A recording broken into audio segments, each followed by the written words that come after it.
Hello class, today I will be presenting you with a question and answer guide for you to better understand what copyright is and the role it plays in your life as a student and for years to come. You may have heard or seen the word copyright used in various pieces of media you have encountered. So what is copyright? Copyright is the legal protection that creators have over things they create. In simple terms, copyright is a right to copy, but only with anyone authorized to do so. It requires people to get permission before they copy, paste, or alter what someone else has made, and people who created it own the content and have a say in how it is used. You may be wondering, when copyright was created, and it goes way back to May 31st, 1790, when the first copyright law was enacted under the United States Constitution.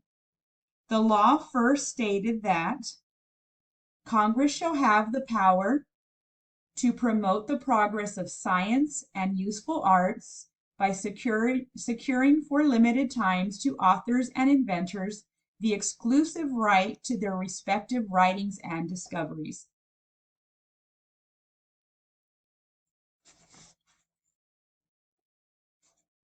So why is it important that you know about copyright?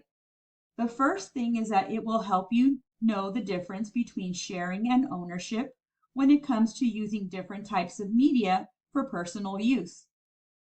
It will help you to understand and respect the work of others, and it will help you to think critically about how to select, evaluate, and use information in a digital world. And because you will always be accessing different types of media throughout your life and using it in your research throughout your educational journey and into the future, you must have a clear understanding of it. So what can be copyrighted? It is important to know that many things can be copyrighted. These things include literary works such as novels, stories, essays, etc., and computer programs, musical compositions such as lyrics and the tune, dramatic works such as plays, screenplays, and TV scripts, pantomimes and choreographic works, including ballets, dances, or mime routines, artwork to include visual works, movies, film strips, and slideshow presentations, sound recordings, which means the sounds in the recordings, architectural works such as blueprints, physical structure, and design. It is important to note if it involves creativity and it is written down and recorded or saved, then it's protected by copyright.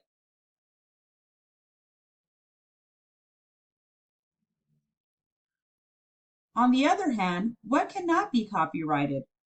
Things that cannot be copyrighted include ideas or facts, expired copyrights, works of the United States government, laws or regulations, works authors have dedicated to the public domain.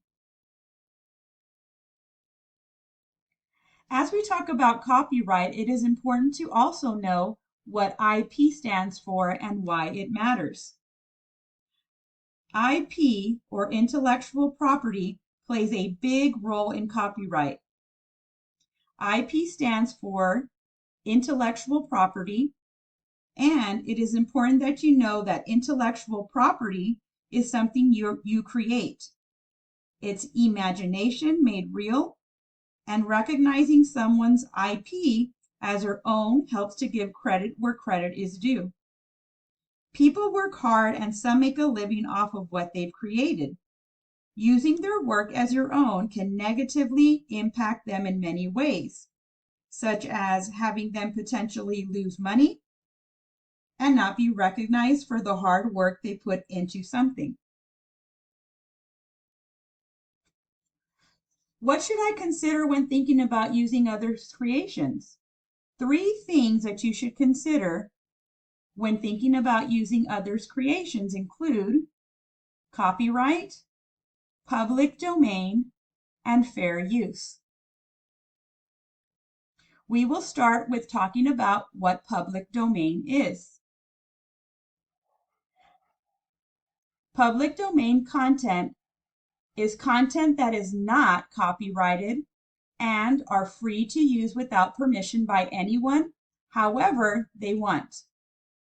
Each year on January 1st, a collection of copyrighted work loses its protected status and enters into the public domain. One important thing to note about public domain and whether you can or cannot use somebody's work is to do a simple search when in doubt and type in public domain. Doing so will help you find things that are free to use. The next thing we will talk about is what fair use is. Fair use is a doctrine in the United States law that allows us to use copyrighted work without permission, but only in certain ways and in specific situations, such as amount, purpose, nature, and effect. We will talk about these 4 things. The amount means you can't copy the whole copyrighted work. Only a small amount can be used. Purpose. There has to be a new purpose in the project. The original work needs to be transformed into something new and different. Nature. Nonfiction actually is easier to claim fair use on rather than creative or fictional work. Effect. We must ask ourselves if the effect of the new work will affect its original value.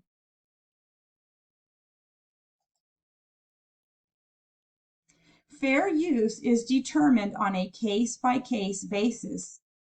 Some things considered more likely acceptable include using something for schoolwork and education, using it for criticizing or commenting on something, using it for new reporting, or having it be used for comedy or a parody of something.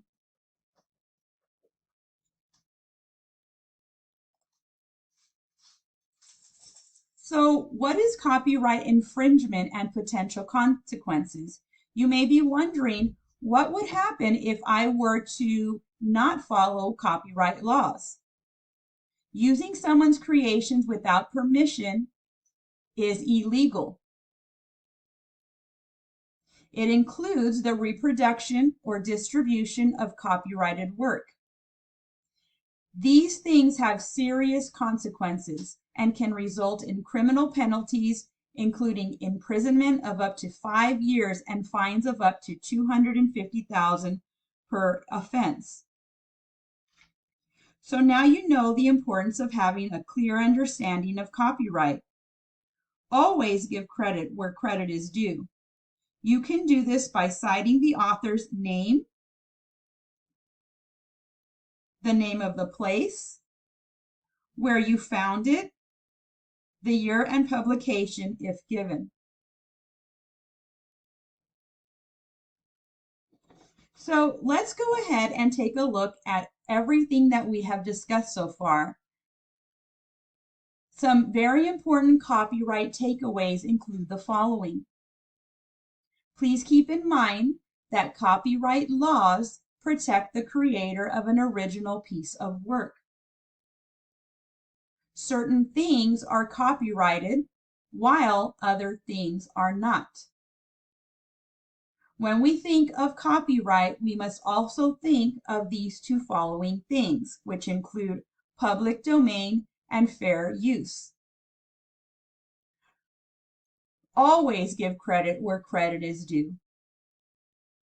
And keep in mind that it is very important to know about copyright and how it should be properly used, because if we do not follow copyright laws and use someone else's work as our own, there can be very severe consequences.